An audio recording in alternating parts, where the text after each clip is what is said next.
ॐ वाङ् मे मनसि प्रतिष्ठिता मनो मे वाचि प्रतिष्ठितम् आविराविर्मयेधि वेदस्य आणीस्थः श्रुतं मे मा प्रहासि अनेनाधीतेनाहोरात्रानुसन्दधामि ऋतं वदिष्यामि सत्यं वदिष्यामि तन्मामवतु तद्वक्तारमवतु अवतु माम् अवतु भक्तारमवतु भक्तारम् ॐ शान्ति शान्ति शान्तिः हरिः ॐ Om. May my speech be accorded with the mind. May my mind be accorded with the speech. O self-effulgent one Brahman, reveal thyself to me. May you both, speech and mind, be the carriers of the highest truth to me. May not all that I have heard depart from me. May I be able to join day and night through this study with Brahman. I shall utter what is verbally true. I shall utter what is mentally true. May that Brahman protect me. May that Brahman protect the teacher. May that protect me. May that protect the teacher. Om. Peace, peace, peace be unto you all. Good morning.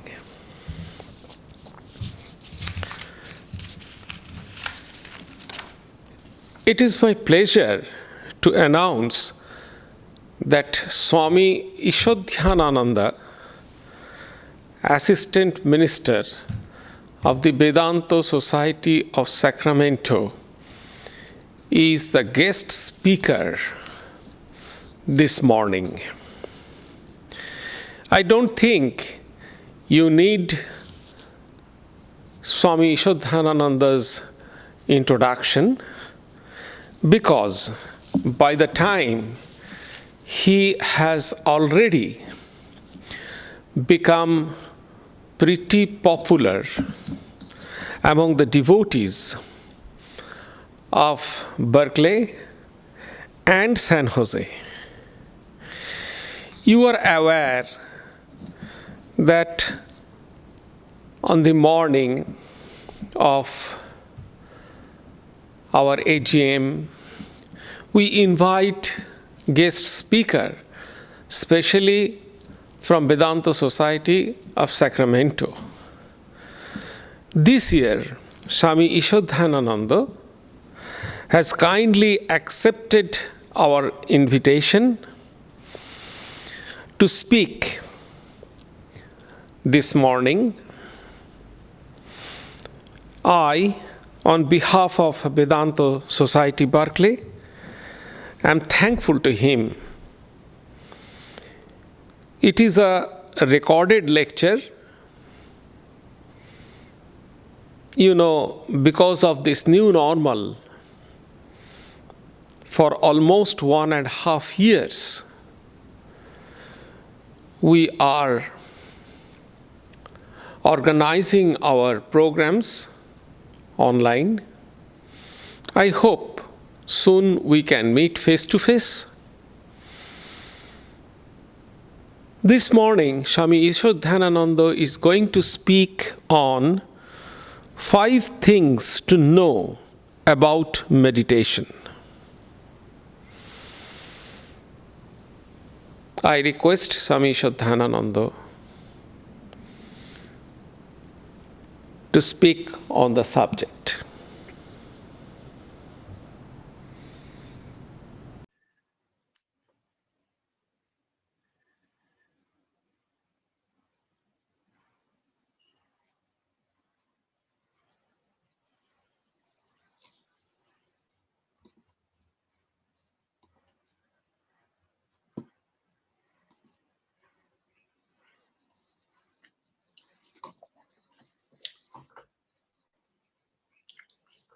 Good morning, everybody. The devotees of Vedanta Society of Berkeley, and my respected pranam to Swami Prasannaatmanandaji for giving me this opportunity to share my thoughts with all of you. Let me start with chanting, Vedic chanting. Om Sahana Vavatu Sahano Bhunaktu Saha Viryam Kadavavahai Tejasvi Navadhitamastu Mavid Vishavahai. Om Shantihi Shantihi Shantihi. Om, may the Supreme Spirit protect us. May the Supreme Spirit nourish us. May we work together with great energy. May our study be vigorous and fruitful. May love and harmony dwell amongst us. Om, peace, peace, peace be unto all. Om Asato Ma Sadgamaya Tamaso Ma Jyotirgamaya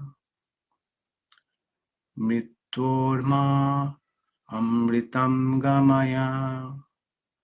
Om Shanti Shanti Shanti.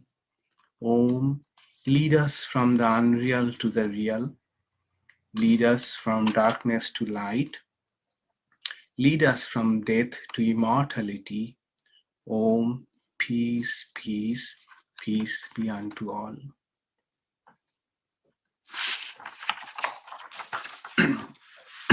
The topic that I chose for this Sunday talk is 5 things to know about meditation.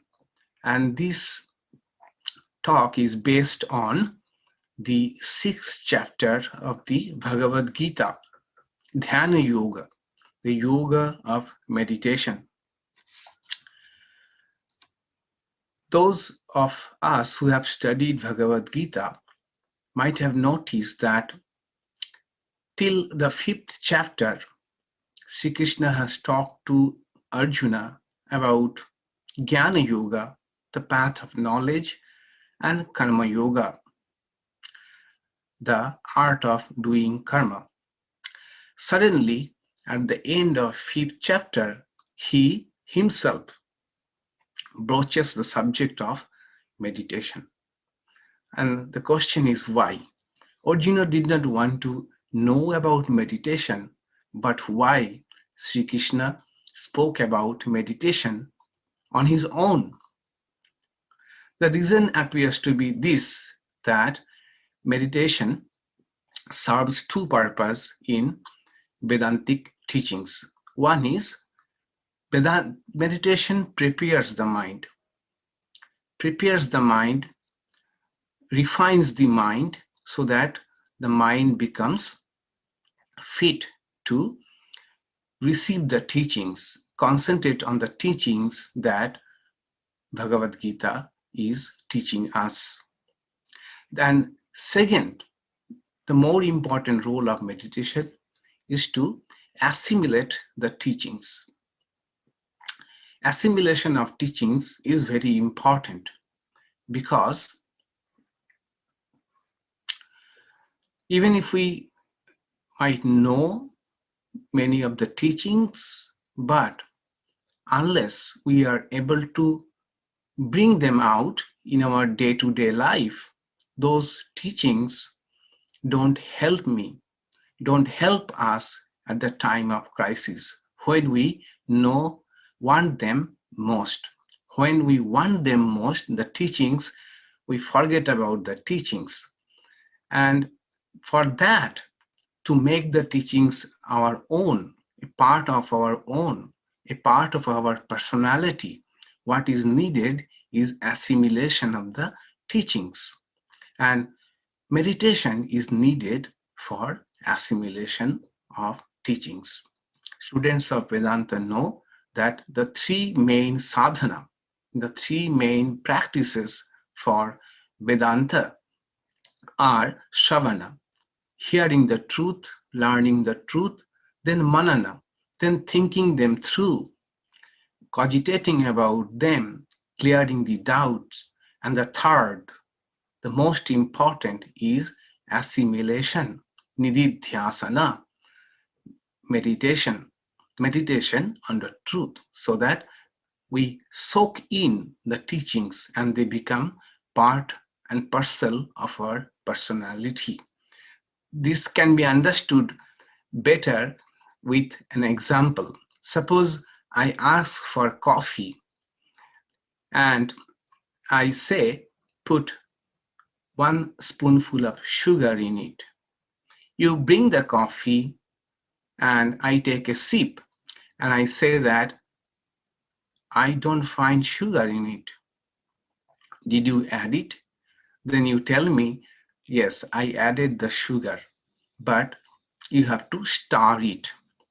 You have to stir the sugar so that it becomes part of the entire drink.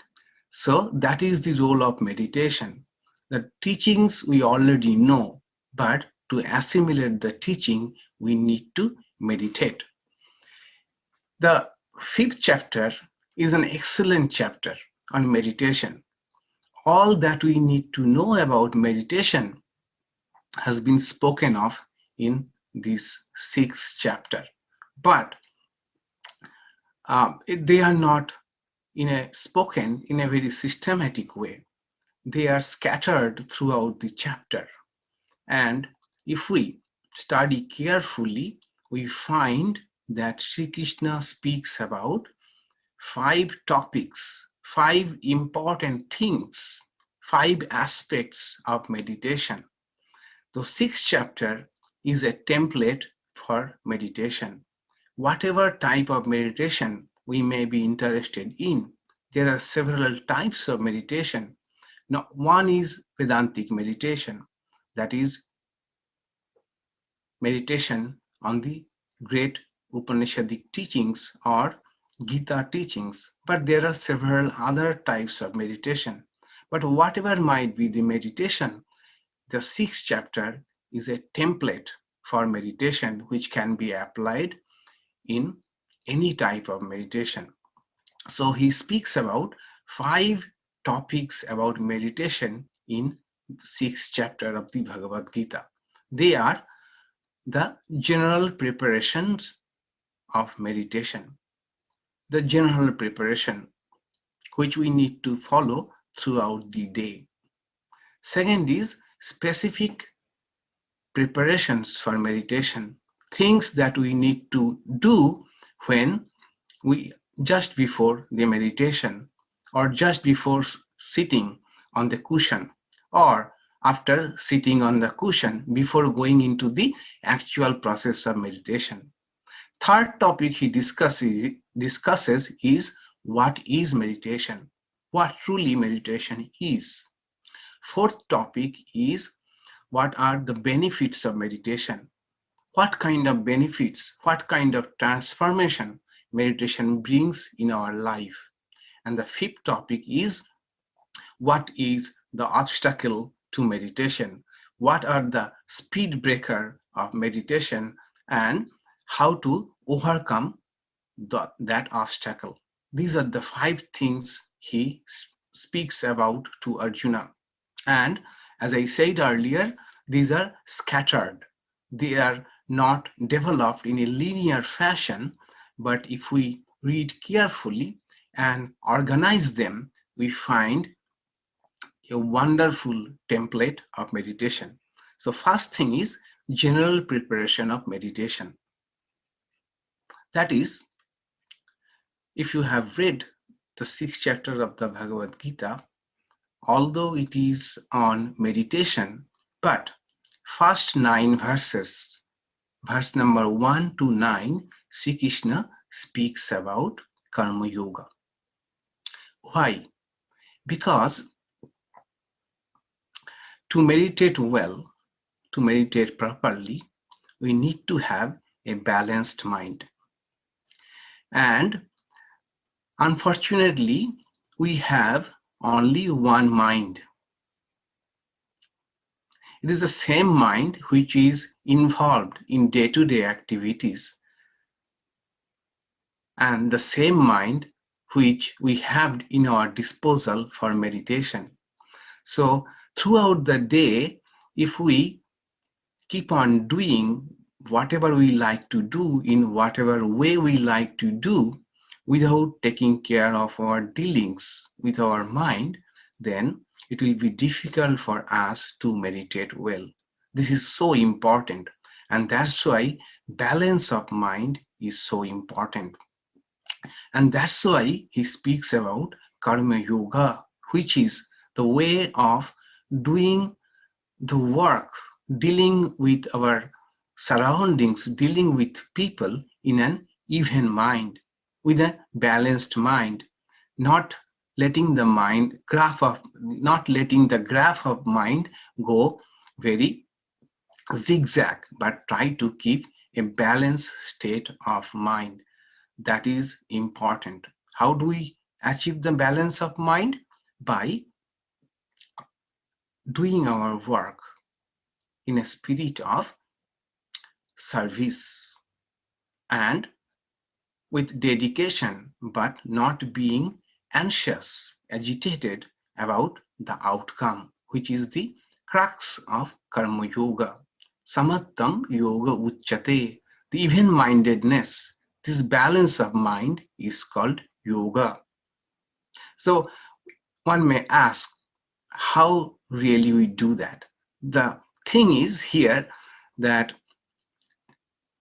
this balance of mind and meditation are complementary to each other. If we have balance of mind, then meditation will be easier. And as we meditate, we gain more balance in mind. So as we keep on practicing meditation, that balance we also have throughout our day, throughout our day-to-day interactions, day-to-day work, whatever we are doing. When we are not in meditation, then also that balance we can maintain. So that is the general preparation for meditation. Sadharana prastuti of meditation, or sadharana sadhana for meditation. Verse number 1 to 9. Then he speaks about the specific preparations for meditation. Vishesha sadhanani, the specific, which are just related to meditation. And he speaks about 6 things that we need to take care of before we sit for meditation. If we take care of these 6 things, meditation will be smooth. He speaks about these 6 things in 6 verses, verse number 10 to verse number 15. And what are the 6 things? Number 1, place, desha, place. What should be the place where we are going to meditate? He says, Shuchau deshe. The place should be spiritual. That should have a shuchi means clean. That is not only physically clean, but it should have a spiritual vibration. That is naturally spiritual vibration. For example, a holy place, a temple, these are places where meditation becomes easy or much more fruitful. Then we cannot go to temple every day. We cannot go to a holy place every day. What to do? Shankaracharya in his commentary, he says, Svabhavata samskara vasato vaha. We can make a place holy. we can make a place holy by doing a few things like a corner, a room, a corner, which we keep separately, exclusively for meditation. And there we don't do any other things. And before meditation, we show, we burn an incense, we offer flowers to the images of holy people, holy personalities, or our chosen gods and goddesses. Thus, we can make the place holy. So that is one important thing, where to sit. The place should be shuchi, shucho deshe. It should be clean. That is spiritually and physically too. Second is, what should be the type of cushion we are sitting? Sri Krishna says the cushion should be comfortable. Should not be too hard or too soft. It should be moderate, so that we can sit comfortably on that. If we are sitting on a chair, we should see that the chair is not too soft or not too hard. If it is too hard, our mind will be on chair. If it is too soft, we shall be sagging. So cushion should be moderate. Third is how to sit. What should be the posture? Sri Krishna says, upright. Sit on an upright position, keeping your backbone and shoulders and head in a straight line. Why it is important? Because if we sit upright, then our breathing will be also normal, balanced. And when the breathing is normal or breathing is relaxed, then mind automatically becomes relaxed and calm and quiet. So these are interlinked. If we sit upright, then breathing becomes relaxed, and relaxed breathing also calms down the mind. Secondly, if we sit upright, we will be alert. And if we sit in a slouchy position or stoop, then we shall not remain alert. That's why sitting upright but relaxed, not stiff. Sitting upright but relaxed is important for meditation. Then he spoke about breathing. But he spoke about breathing towards the end of the previous chapter, that is chapter 5, that breathing should be even. Breathing should be even. It should not be uneven breathing. As I said, that even breathing, relaxed breathing is important for keeping the mind calm. And with such calm mind, meditation becomes easier. Then the fifth one, he says how to keep our eyes. It is important because all the sensory inputs that we get through our sense organs may disturb our mind, and among them all, eye is the most important one. So what to do with the eyes? If we keep our eyes totally open, then it will be difficult to meditate within. Rather, whatever we are seeing, whatever is in our view, that will attract us. Again, if we close our eyes completely, then there are two difficulties. One is mind can start roaming all over the places. Secondly, we may even fall asleep. So Shankaracharya says, keep your eyes half closed, so that it is neither distracted by things outside, nor it is totally lost in roaming to fantastic world. Keep your eyes half closed. And the sixth one is very important. That is, withdraw the mind. Withdrawal of the mind. manonigraha. What does that mean? How to withdraw the mind? That is, if we sit for meditation, what happens is we have several identities, several roles to play in the society, like a father, a husband, wife, then other employees, several other roles. And with all other roles, there are associated different thinkings, different anxieties, different thoughts, worries. So withdrawing the mind means at least at the time of meditation, you sever all the connections. You detach yourself from all the roles of the world. That is, you become dead to the world, at least for the time of meditation. You think yourself you are alone. This is what also he spoke just a few verses before, ekaki, alone. This aloneness, that I am alone.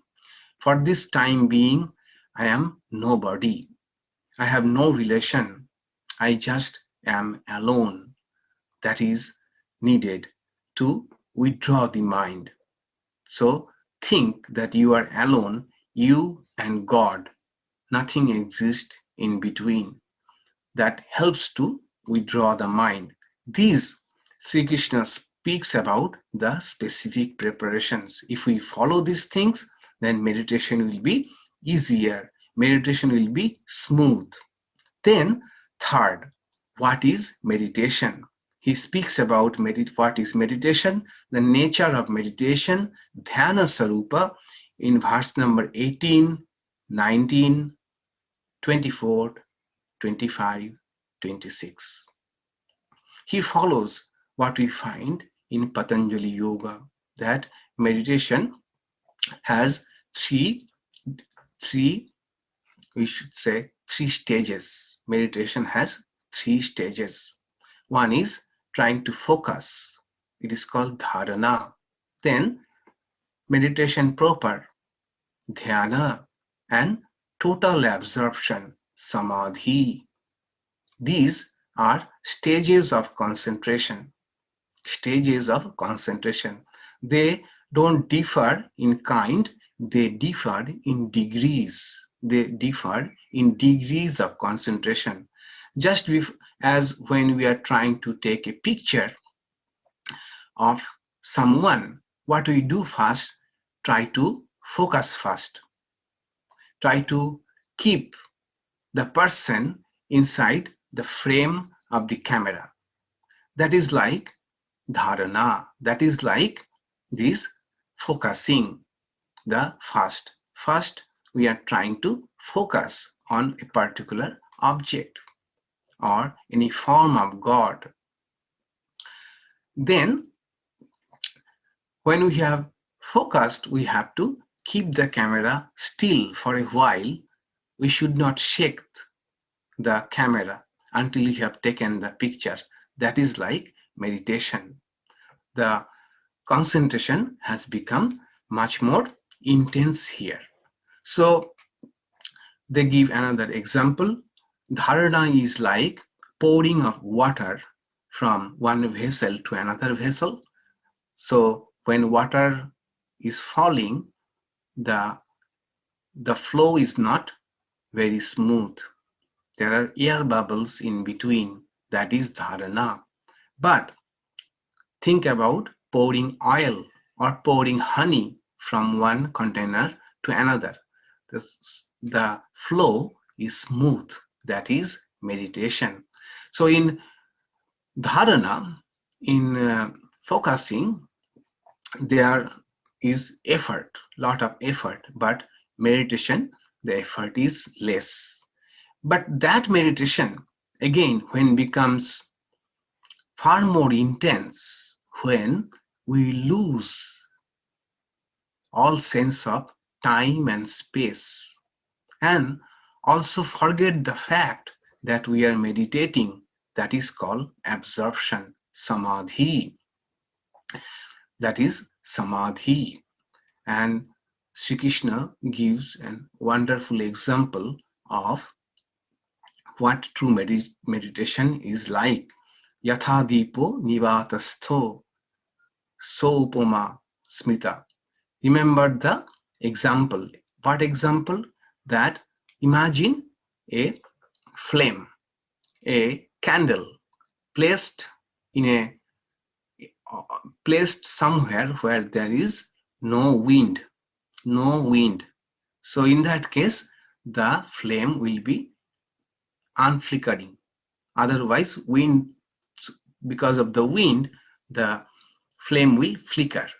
But when there is no wind, when we have protected the flame, then the flame is unflickering flame, a steady flame. That is what meditation, when the mind is steady on its object of meditation. And he says something very important. That is, we forget very often, but this is something very profound. He says that how to do the meditation. What happens to us? We sit and immediately start trying to meditate. That does not help. Sri Krishna says that slowly, this process of withdrawal and the process of concentration should be slow, gradual. First we have sat, then let us be, first our mind is all over the place. Then let the mind bring to only the surrounding. Then gradually bring it onto your body. Then bring the awareness to your breathing. And then you bring your awareness on your object of meditation. He says, Shanei Shaneir Uparamet Buddhya Driti Grihitaya. Gradually bring the mind under control and focus. This is so important. So we should not try to meditate soon after we sit for meditation. The process of withdrawal and the process of concentration should be gradual. That's why just after sitting, we take a few breaths, a long breath, slow breath, then think about the breathing, then try to think about the place we are sitting, and try to think about holy people and their life, so that we are conditioning the mind, priming the mind to gradually go into deeper and deeper concentration. That is what meditation is. So meditation has got 3 stages. One is dharana, dhyana, and samadhi. First focusing, then meditating, then absorption. And they differ in degrees of concentrations. So 4th point, he speaks about benefits of meditation. Dhyana phalam. And he speaks about that in 5 verses. Verse number 21, 22, 23, 27, and 28. He says that from meditation comes unlimited peace and bliss. Meditation brings total transformation in our personality. He says something very encouraging. He says that Sukham Attantikam Yatvat Buddhigrayam Atindriyam. Atvantitakam Sukham. Limitless peace, limitless joy is the result of meditation. So meditation, not only a good meditation brings a peace or joy of mind, but meditation over many years of practice brings real transformation within, And if we succeed in the process, then we realize the fullness that is already within us. And he says that is the kind of joy. Yam labdha cha param labham mannate na adhikam tataha.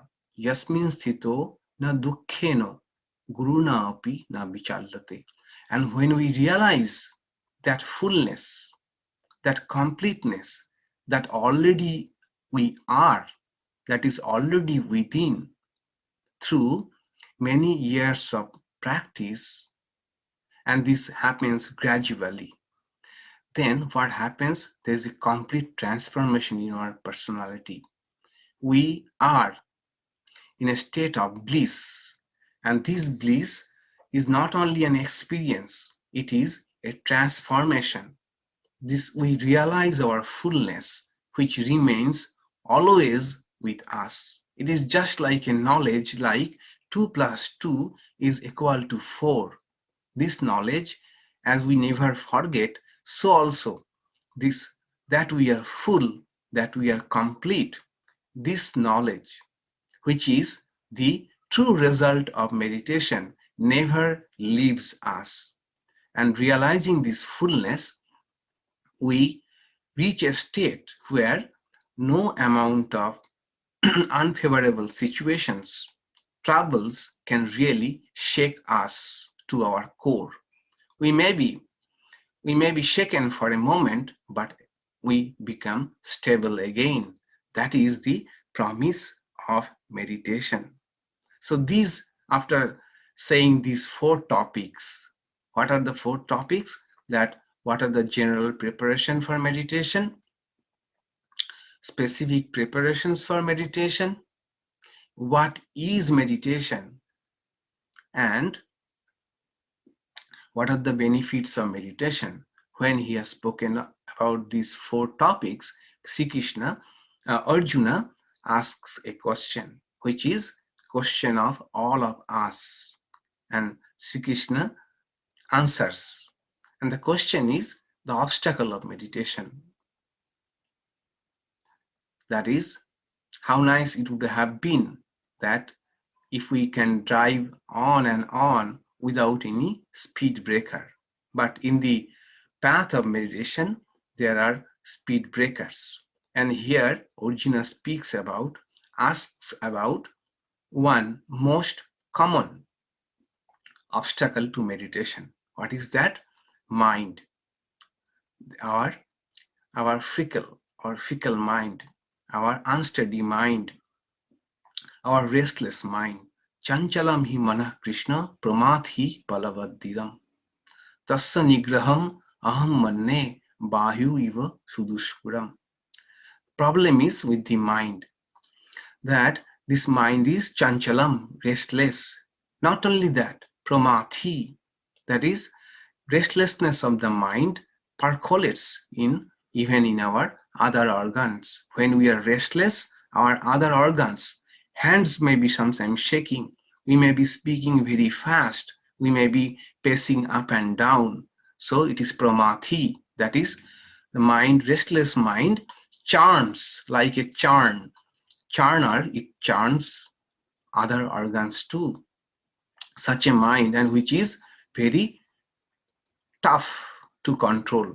Even we may rationalize, even we may logically tell our mind there is nothing to worry, nothing to be anxious about, still the mind does not listen to. Such is the condition of mind.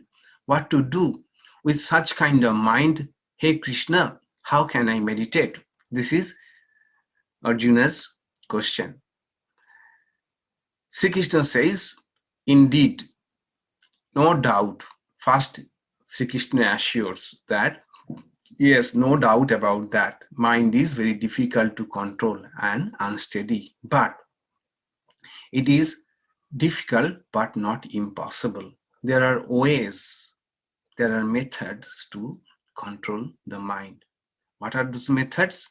He speaks about 2 methods, Vairagya and Abhyas. Abhyasena tu kaunteyo vairagyena tu upadharyate. This same unsteady mind can be brought under control through practice and dispassion. What is practice? Practice is this, that regularly try to meditate. Even if mind is unsteady, even if mind is restless, still you try to meditate every day at a particular time.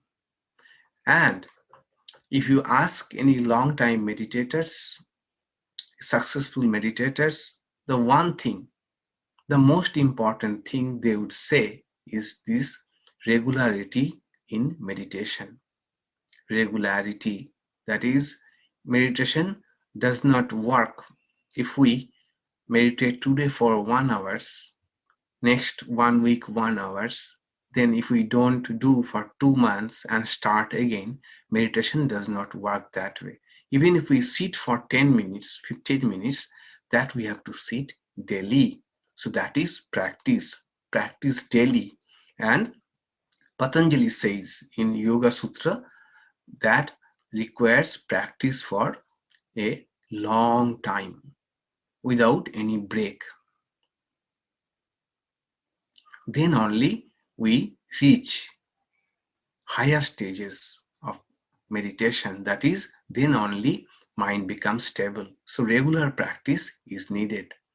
Another meaning of practice is to keeping good habits. Good habits like reading books, good books, which spiritual books, which helps us to meditate.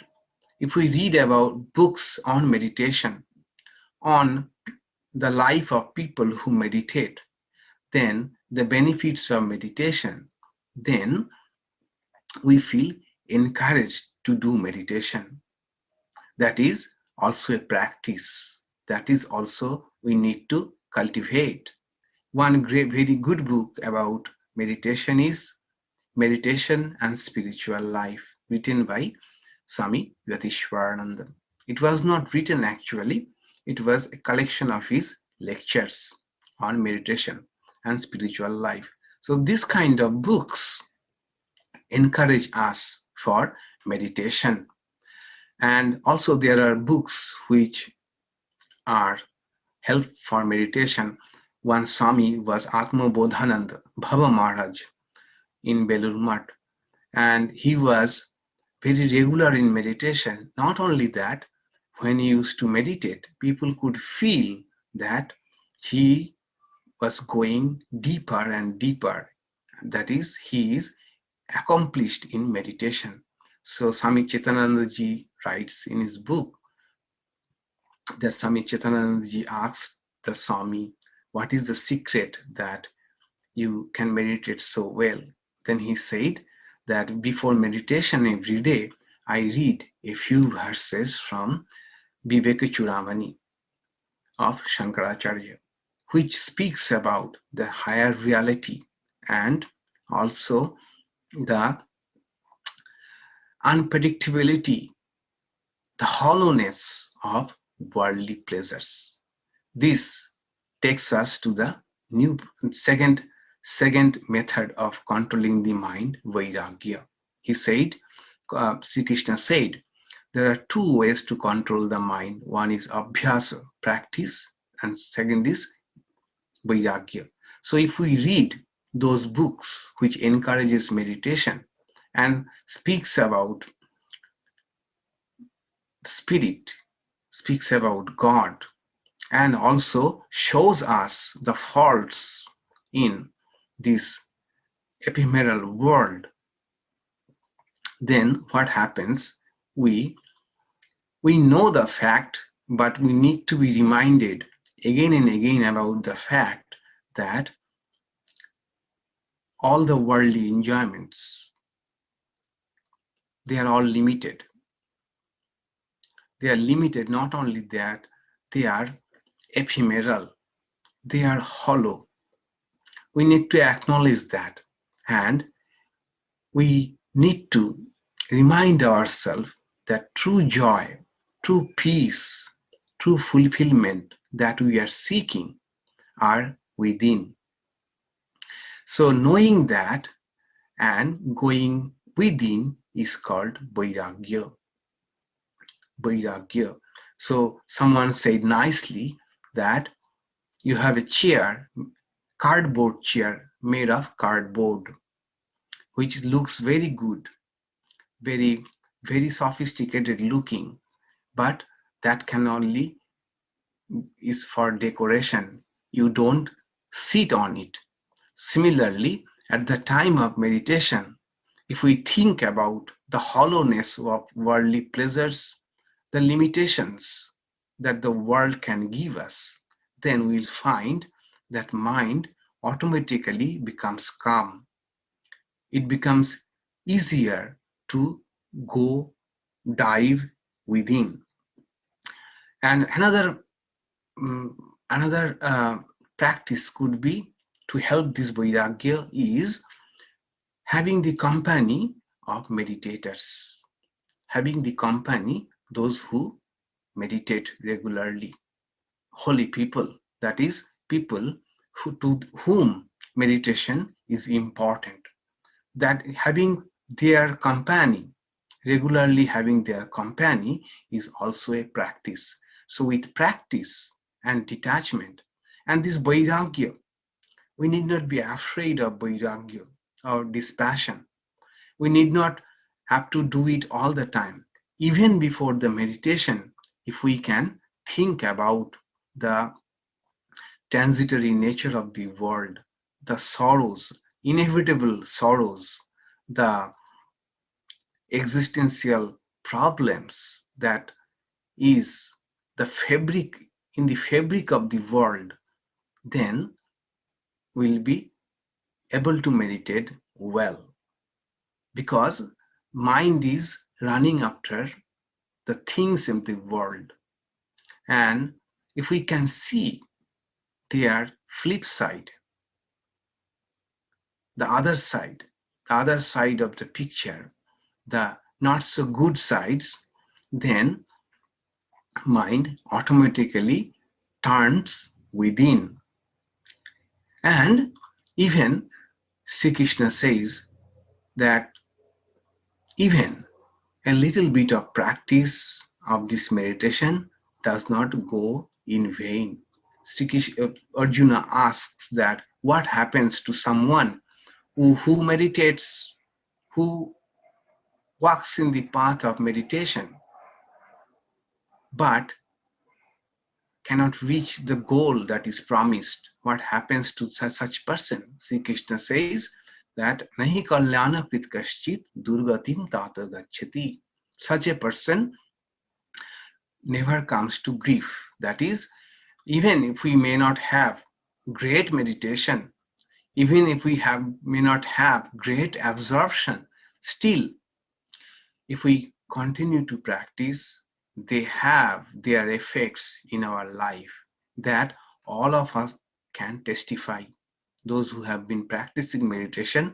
And the thing is, the growth, the change is very slow, so we don't perceive it. We perceive it.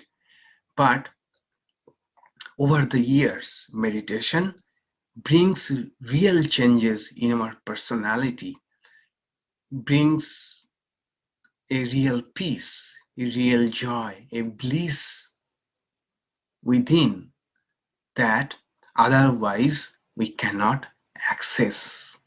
So this is, and not only it is promise of Sri Krishna, even a lot of research nowadays going on effect of meditation on meditators' brain, and they are demonstrating that meditation alters brain structure.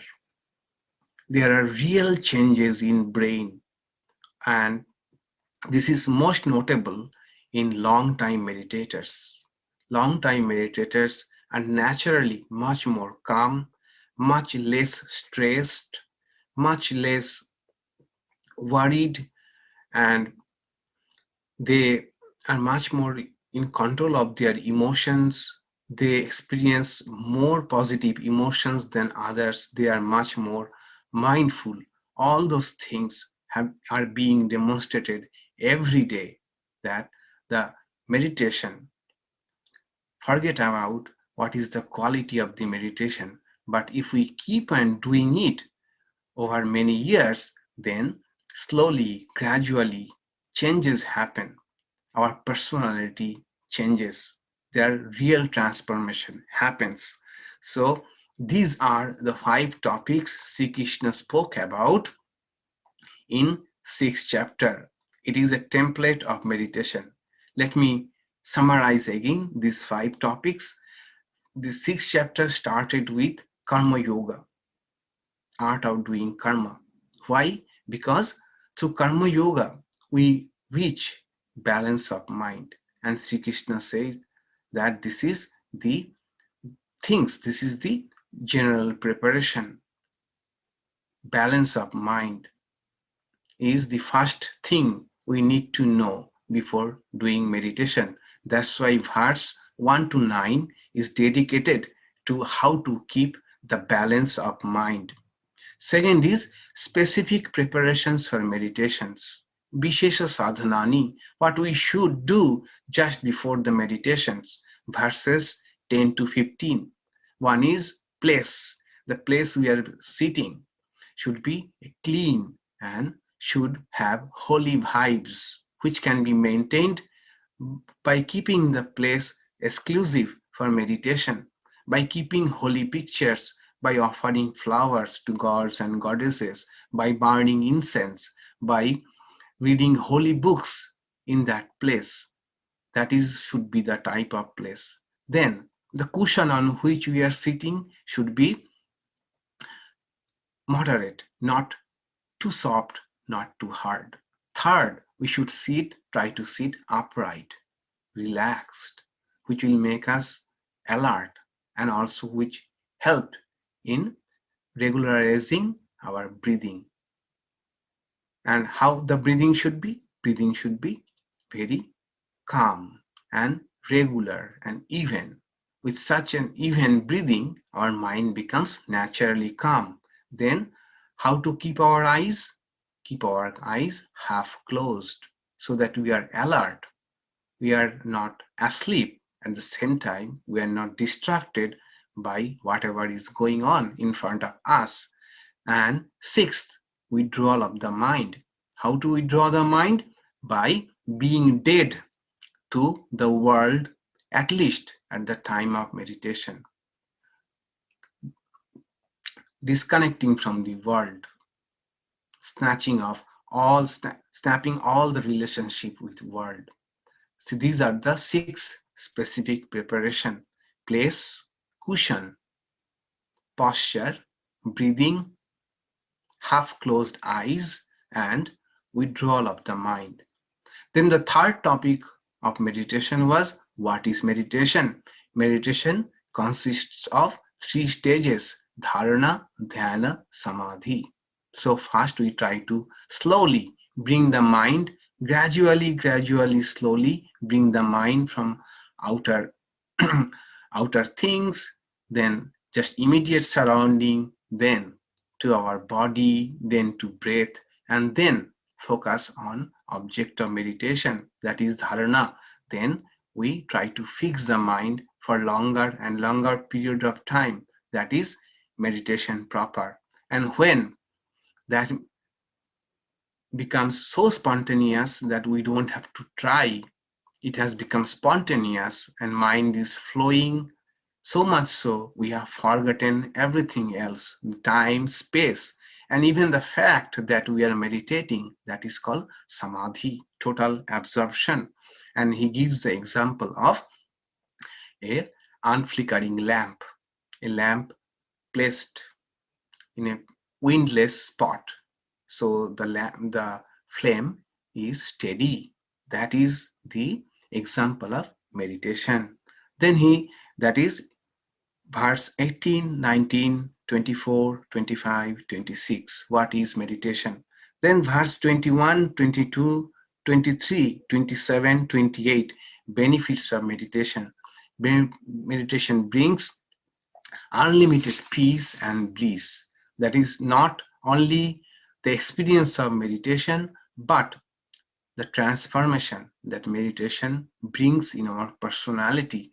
Gradually we understand the fullness, the fulfillment that is within and having such fulfillment, finding such fulfillment within, we become aware of the fact that nothing can really disturb us.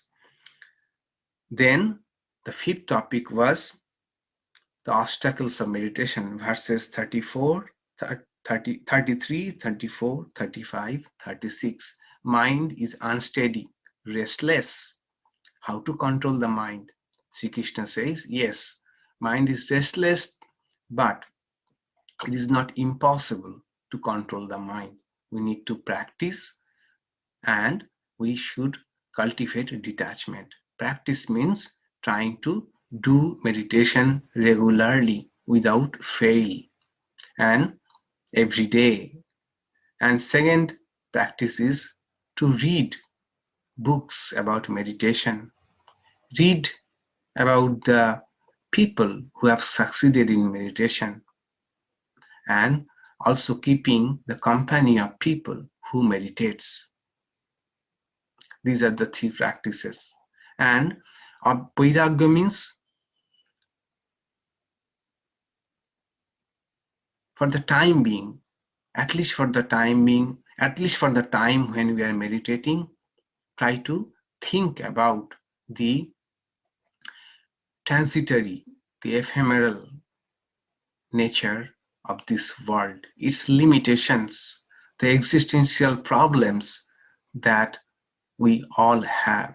Such is the nature of world, hollow. The worldly joys, all the worldly pleasures are hollow. When we can think about that, then mind can be kept under control. And slowly, gradually, if we keep on doing meditation, they will bear fruit in our life that all of us can testify. All the devotees who meditate daily will definitely testify to the fact that meditation brings real changes in our life, in our personality over the period of time. So, chapter 6 of Bhagavad Gita is a great chapter, and it contains all the things that we need to know about meditation. It's a great template for meditation which can be applied to any kind of meditation. Thank you for giving me the opportunity to share with you these thoughts. Now, let me conclude by the concluding chant, Madhuvata Ritayate. And I thank again Swami Prasannatmanandaji for giving me this opportunity to share these thoughts with all of you, although online. Om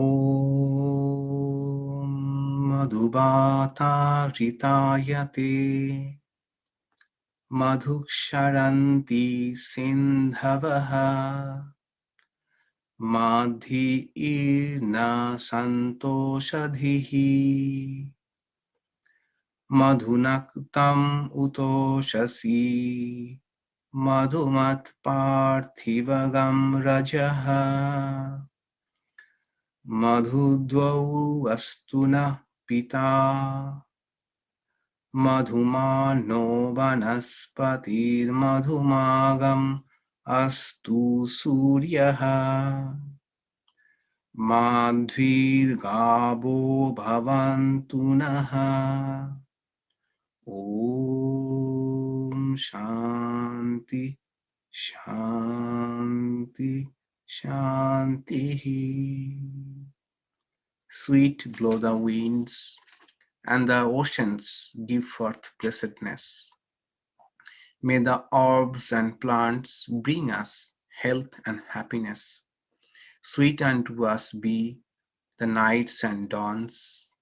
May every particle of Mother Earth be charged with blessing. May the heavens shower us with benediction. Sweet unto us be the noble forest trees. Sweet unto us be the shining sun. Sweet unto us be all living creation. Om, sweetness, harmony, peace.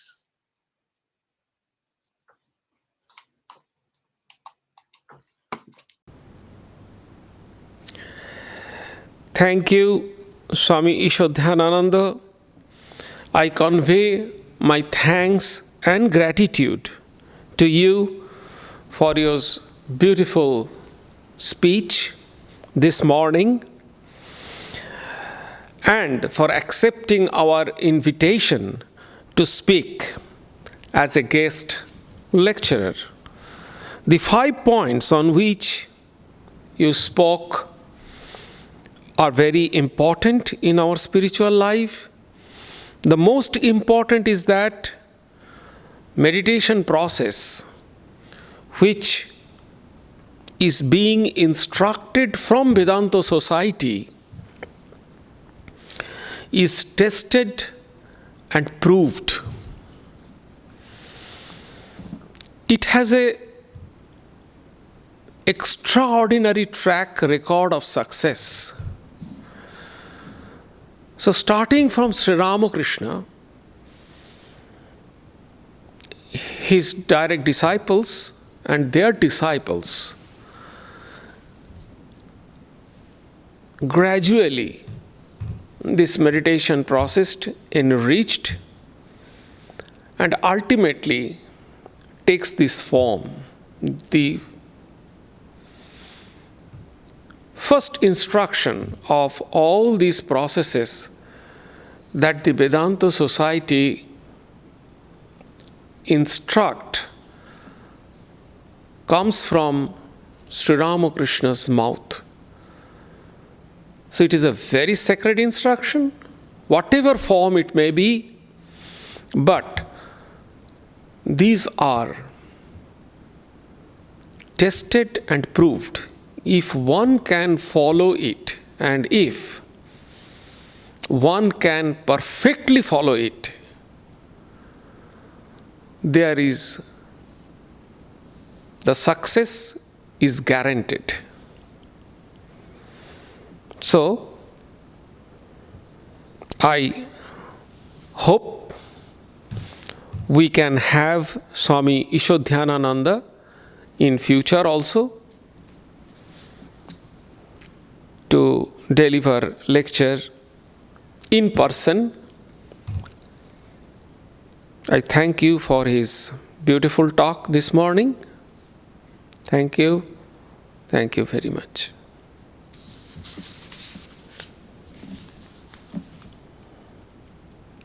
Om Sarve Bhavantu Sukhinah Sarve Santu Niramaya Sarve Bhadrani Pashyantu Ma Kaschid Dukkham Apnuvat Sarvastarotu Durgani Sarvo Bhadrani Pashyatu Sarva Sadbuddhim Apnotu Sarva Sarvatranandatu Durjana Sajjano Bhuyat Sajjana Shantimapnuat Shantamuchyetye bandhebhyo Muktaschanyan Vimochayet.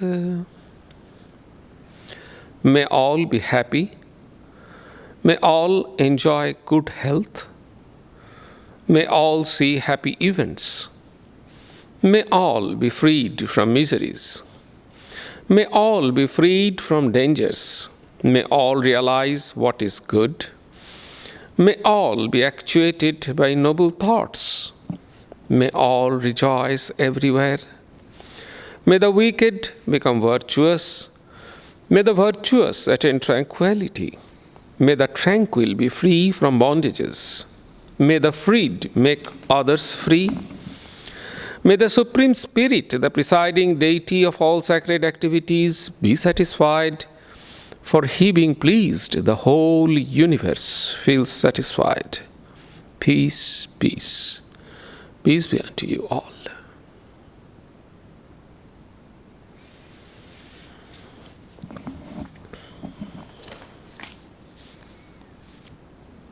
next Sunday at 11 a.m., Swami Prasannatmananda will be delivering the lecture in the live streaming. Thank you. Namaste.